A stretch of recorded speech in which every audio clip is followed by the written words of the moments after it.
Pues a mí me corresponde explicar sobre el tema de procesos y escuelas de estado. Cuando hablamos de un proceso, nos referimos a todos los programas cuya ejecución es solicitada por el usuario. Es ahí donde se ejecutan los procesos. El proceso se puede definir como un programa en ejecución y de una forma un poco más precisa como la unidad de procesamiento gestionada por el sistema operativo.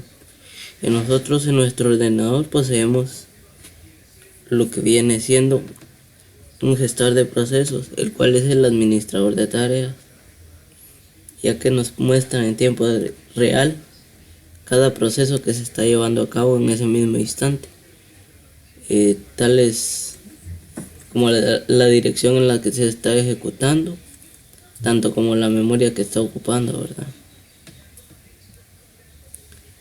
El sistema operativo mantiene por cada proceso una serie de estructuras de información que permite identificar las características de este, así como los recursos que tiene asignados.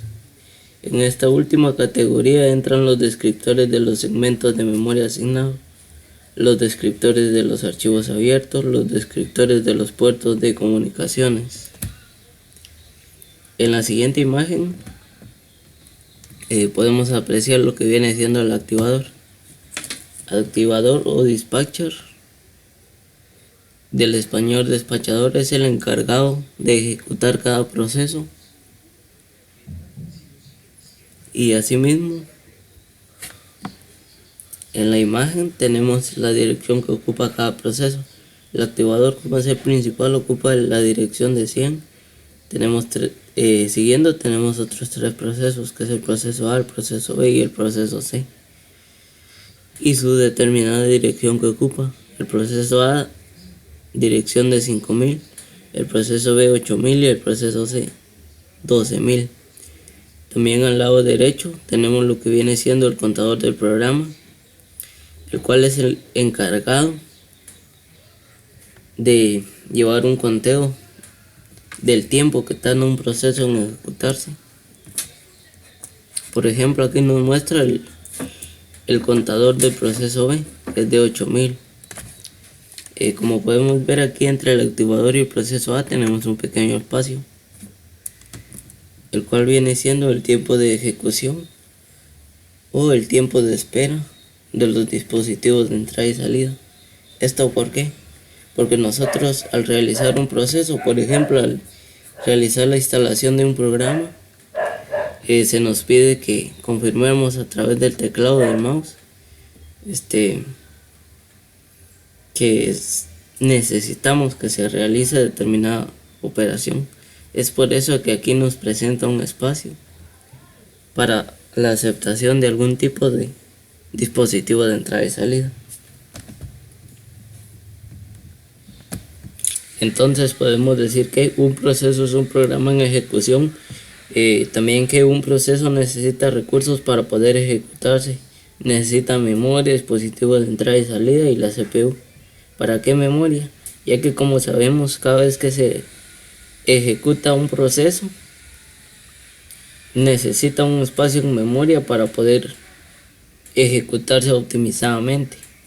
También necesita dispositivos de entrada y salida, ya que, como mencionaba anteriormente, nosotros en ocasiones necesitamos interactuar, ya sea la instalación de un programa. Nosotros, a través del mouse o a través del teclado, debemos confirmar que queremos que se realice dicho proceso.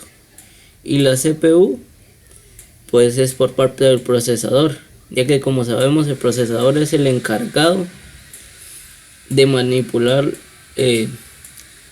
la orden de los procesos. Este verifica si existe o no espacio en la memoria para ejecutar dicho proceso. ¿Sí?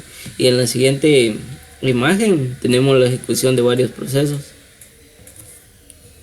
Como mencionamos anteriormente, el área aquí de la dirección 500 es el del proceso 1 y el proceso 100 viene siendo parte del activador o dispatcher, ¿verdad? Esta área gris es el área de temporización. Aquí se ejecuta otro proceso Y esta área, como bien mencionábamos, es una petición, un espacio para petición de los dispositivos de entrada y salida. Otro proceso, temporización y proceso. Aquí actúa el contador. ¿Por qué? Porque cada que se va ejecutando un proceso va aumentando en 1 el contador del programa. Esto es conocido como traza combinada de procesos. Una parte muy importante de estas informaciones se encuentra en el llamado bloque de control de procesos o BCP, ya que el sistema operativo mantiene una tabla de procesos con todos los bloques de control de procesos por razones de eficiencia. La tabla de procesos se construye normalmente como una estructura estática que tiene un determinado número de bloques de control de procesos, todos ellos del mismo tamaño. Para entenderlo mejor, tenemos aquí una aclaración sobre el bloque de control de procesos BCP, y nos dice que para cada proceso el sistema operativo debe guardar su estado y cualquier otra información que debe mantenerse mientras no esté en ejecución. Es decir, que almacena datos mientras no esté en ejecución, pero que ya se haya ejecutado. También el bloque de control de proceso almacena información de la siguiente manera. Por ejemplo, el estado actual, si está preparado o está en estado de espera, los registros de la CPU, como ya mencionamos anteriormente, el contador del programa o algún otro tipo de registros. También la información del planificador, el ID, si tiene prioridad, entre otros. Los apuntadores a la zona de memoria del proceso, la información de contabilidad, el tiempo consumido, la información de entradas y salidas, dispositivos por lo que espera y la lista de los archivos abiertos. Aquí en esta imagen podemos observar la estructura de un bloque de control del proceso que debe contener un identificador, un ID, un estado, la prioridad, el contador de programas, punteros de memoria, datos de contexto, información de estado de dispositivos de entrada y salida, la información de auditoría y aquí algún otro tipo de dato. Es conocido como bloque de control de proceso, o ya sea de programa, ¿verdad? Pues como ya explicamos la función del bloque de control del proceso, ahora vamos a ver más internamente qué trabajo o qué datos se almacenan en memoria durante sucede el proceso. Como bien sabemos, este espacio lo ocupa el sistema operativo, el bloque de control del proceso. Aquí son varios procesos que están en estado de espera para su pronta ejecución. En esta parte tenemos el espacio de usuario y como podemos apreciar acá tenemos dos procesos, proceso A y el proceso B y su construcción de bloque de control de proceso. Por aquí tenemos en memoria se almacenan el código, los datos y la pila. Y lo mismo para el siguiente bloque de control de proceso. Esta imagen se le denomina imagen de memoria porque es la visualización del trabajo que realiza el bloque de control de proceso en memoria. Esto nos quiere decir que para cada proceso debe existir un bloque de control de proceso en el que tenga incluidos los datos anteriormente explicados, o sea, estos de acá.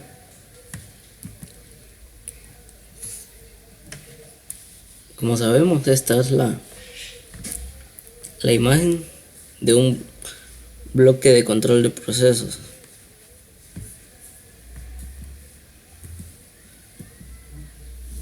Muy bien, y en la planificación de procesos. La planificación de procesos tiene como objetivo la multiprogramación. ¿Qué es la multiprogramación? Es una técnica en la que dos o varios procesos pueden alojarse en la memoria principal, es decir, apartan un espacio en memoria para luego ser ejecutados concurrentemente por el procesador. Como anteriormente decíamos, que los bloques de control de proceso, ya que un proceso para ejecutarse necesita cierta memoria y lo que hace es apartar, ¿sí? Y la multiprogramación, como bien decíamos, que por ejemplo nosotros tenemos dos procesos, ya con la multiprogramación podemos nosotros decidir cuál proceso necesitamos que se ejecute en ese mismo instante. También la planificación de procesos nos sirve para maximizar el aprovechamiento de la CPU, o sea, para que optimicemos el trabajo nosotros de los procesos. También podemos calcular el objetivo del tiempo compartido y podemos conmutar el CPU entre procesos con tal frecuencia que los usuarios puedan interactuar con cada programa durante su ejecución. ¿Qué significa conmutar? Que como decíamos anteriormente, podemos decidir también. Por ejemplo, si tenemos dos procesos realizándose en un mismo instante, nosotros a través del dispositivo de entrada y salida podemos afirmar que los dos se ejecuten en ese mismo momento. Y también la planificación de procesos nos sirve para sistemas con un solo procesador, para optimizar su funcionamiento. Y aquí tenemos el trabajo que realizan junto a la CPU los dispositivos de entrada y salida. Por ejemplo, aquí tenemos una imagen, es una muestra sobre la planificación de proceso. Aquí está, tenemos a la CPU, al procesador, tenemos la utilización de procesos, donde observamos qué proceso abarca determinado espacio. Tenemos proceso 1, proceso 2 y proceso 3.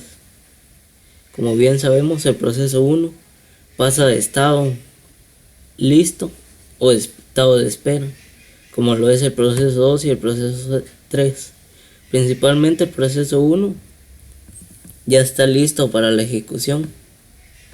Ahora, si nosotros determinamos que necesitamos el proceso 2, tenemos que mandar una instrucción para que se ejecute dicho proceso. Aquí, por ejemplo, interrumpe un cuarto, que es el escáner, ya sea con la impresora, se ejecutan ambos procesos. O sea que están realizando una conmutación, ya que la impresora y el escáner están interactuando juntos. Y aquí finalmente es el tiempo que lleva a ejecutar cada proceso. En la siguiente imagen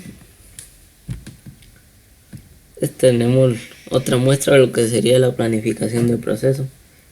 Aquí tenemos el proceso A, el proceso B y el proceso C.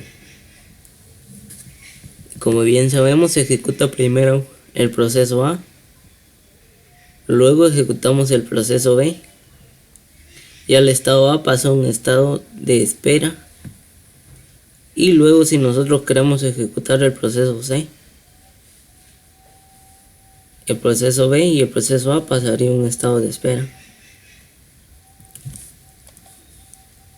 Esto es lo que conocemos nosotros como la multiprogramación, que podemos decidir cuál proceso necesitamos que se ejecute en ese dicho momento, ¿verdad? Como anteriormente habíamos hablado sobre la planificación de procesos, ahora vamos a hablar sobre la cola de planificación. Es un conjunto de procesos esperando por la utilización de un determinado recurso. Generalmente se implementa mediante una lista encadenada, donde cada elemento es una estructura de control que representa la petición a servir. Su administración se lleva a cabo de acuerdo con la política de planificación ejecutada por el planificador de recursos. Aquí tenemos una muestra de lo que sería la cola de planificación. Esto no quiere decir que cuando nosotros tenemos dos procesos que requieren de un mismo recurso, estos procesos pasan al estado de espera. Por ejemplo, si tuviéramos un tercer proceso, tenemos el primer proceso, el segundo y el tercer proceso. Y si el primer y el segundo proceso requieren un mismo recurso, pasaría a ejecutar el tercer proceso primero, para luego dar la orden cuando se libere el recurso del proceso 1 y 2. Por ejemplo, aquí en esta parte de la imagen tenemos lo que venía siendo la cola de planificación. Y aquí, por ejemplo, tenemos dos recursos. El primer recurso es necesitado por el bloque de control de proceso 1, bloque 2, el bloque 3 y el bloque 4. Así que pasan a realizar una espera antes de que el recurso esté disponible. Y aquí podemos ver que cuando ya el recurso está listo, por ejemplo acá tenemos varios bloques de control del proceso y aquí dice cola de preparados, o sea que ya los procesos que ya están listos para pasar al CPU, al procesador, ¿verdad? Y acá por otra parte tenemos estos procesos que están en espera de algún tipo de espera de los dispositivos de entrada y salida, que a la hora de nosotros confirmar con el dispositivo de entrada y salida, entonces ya pasa a estar preparado y luego a su ejecución en el CPU, ya para que el CPU, el procesador, lo ejecute en nuestro administrador de procesos, siempre y cuando tenga el espacio en memoria, el espacio requerido de dicho proceso.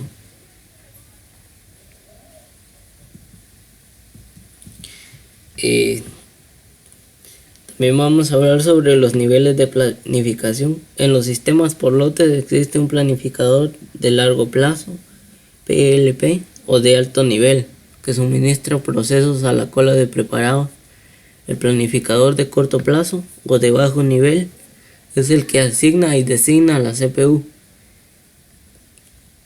El PLP, el planificador de largo plazo, trata de conseguir una mezcla adecuada de trabajos intensivos en el CPU y en entradas y salidas. Se ejecuta con poca frecuencia. El planificador de mediano plazo envía al disco procesos bloqueados para liberar memoria principal a los otros procesos. Intercambio, aquí es swiping. ¿Qué significa esto? Dice que swiping sucede cuando el sistema operativo necesita liberar suficiente memoria principal para traer un proceso que se encuentre en un listado o de espera hacia la ejecución. Niveles de planificación. Como vemos, los niveles de planificación existen en tres tipos, cuáles son planificación a largo plazo, planificación a corto plazo y planificación a mediano plazo. La planificación a largo plazo, tenemos la cola de trabajos que pasan hacia la cola de preparados. Esto a su vez atraviesa el CPU al procesador y luego, como esta de largo plazo, son los procesos que requieren alguna acción de dispositivos de entrada y salida, pasa a la cola de espera por dispositivo de entrada y salida, y aquí en esta parte ya confirma el dispositivo de entrada y salida y luego procede a pasar de nuevo al estado de preparado y para su pronta ejecución en el CPU. En el procesador se asigna un espacio en memoria y un espacio para su ejecución. Ahora el de proceso de corto plazo es el que pasa al estado de preparado y su pronta ejecución en el procesador, ¿verdad? Procesos de mediano plazo. Estos procesos pasan a través de la memoria secundaria. ¿Qué significa que pasan a través de la memoria secundaria? La memoria secundaria también es conocida como memoria auxiliar y esta almacena datos permanentemente. Por ejemplo, cuando nosotros instalamos un programa, la primera vez que lo instalamos pasa el proceso, se ejecuta y almacena datos en la memoria secundaria para así alguna próxima vez que nosotros necesitemos ejecutar de nuevo ese programa ya no tengamos que realizar las mismas operaciones, ya solamente lanza el proceso ya que existe almacenado en la memoria secundaria, ¿verdad? Y luego esto pasaría a ejecutarse directamente al CPU como un proceso almacenado, podríamos decirle. Creación de procesos. Un proceso se crea mediante una llamada al sistema y el proceso creador se denomina padre y el creado hijo. Variantes en las relaciones padre e hijo: compartición de recursos, todos los recursos, algunos recursos o ningún recurso. Espacio en memoria, qué espacio ocupa. La sincronización que existe entre el padre y el hijo. Por ejemplo, si el padre se está ejecutando o se va a ejecutar, espera que el hijo termine o se haya ejecutado. Y también en la terminación. Ejemplos de llamadas al sistema. En Windows dice que un proceso se crea a partir de una llamada al sistema. Y aquí tenemos una llamada al sistema en el sistema operativo de Windows, donde le decimos create process. Se indica el fichero ejecutable donde está el código del hijo. Se crea el proceso create process y luego se busca el proceso hijo, que es el ejecutable. Y en sistema Unix dice que fork crea un proceso hijo que es un duplicado del padre. Fork crea un nuevo proceso y el hijo es similar al padre. Execute sustituye el código por un nuevo fichero ejecutable, no crea ningún nuevo proceso. O sea que execute es un ejecutable. Nada más. Acá tenemos una pequeña imagen.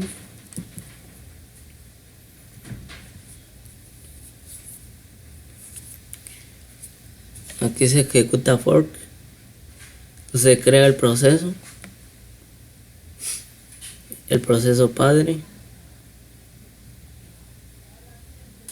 Y aquí en execute se crea el ejecutable.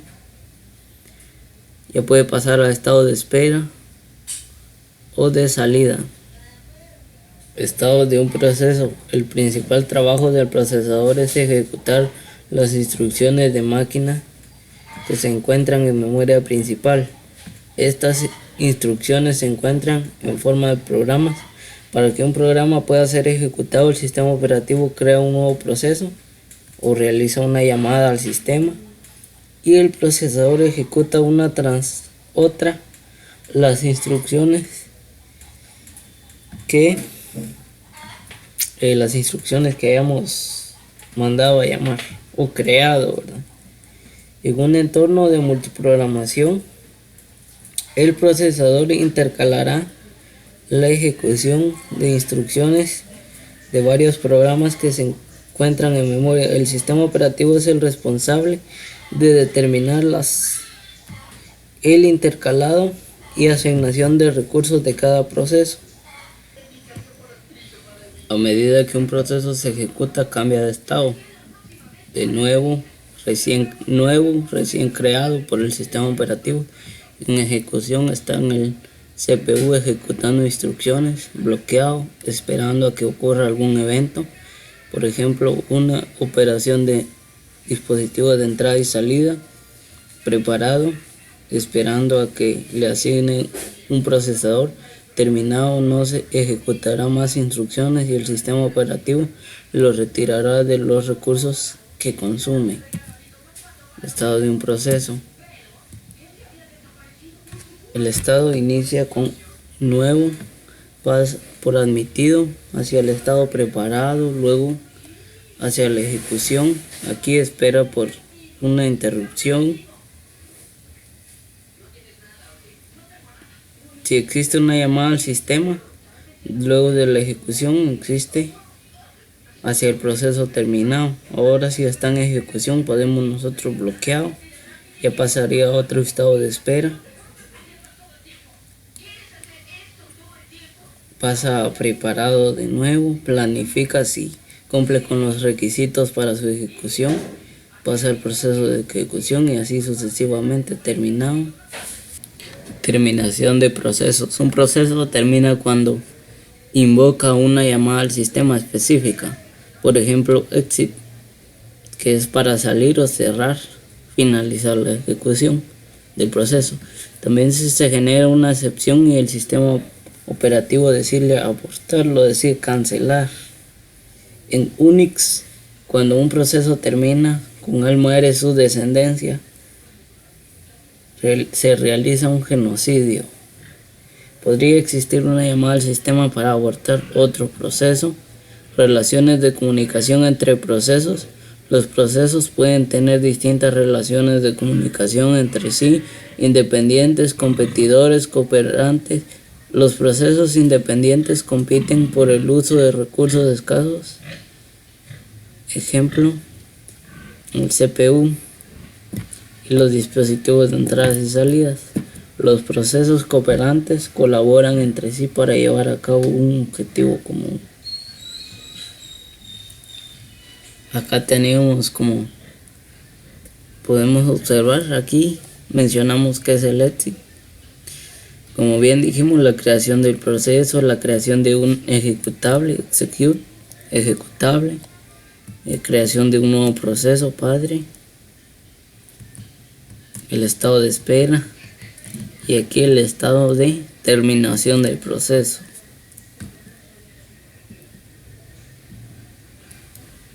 Como antes mencionábamos, habíamos escuchado sobre los hilos, que son los tryhards, y se dice que un hilo o proceso ligero es una unidad básica de ejecución con su propio contador de programa, sus propios registros de CPU y su pila, su stack.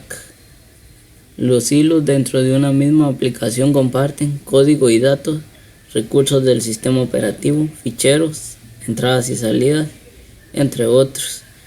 Procesos pesados e hilos. Dos niveles de procesos: procesos pesados, procesos ligeros o hilos. Un proceso pesado dice que contiene uno o varios hijos que comparten la misma memoria y recursos, que implementan los hilos, el sistema operativo y el programa de usuario. Acá tenemos un ejemplo de procesos pesados e hilos. Por ejemplo, tenemos el hilo. Aquí en esta parte de código tenemos hilo 1, hilo 2, hilo 3.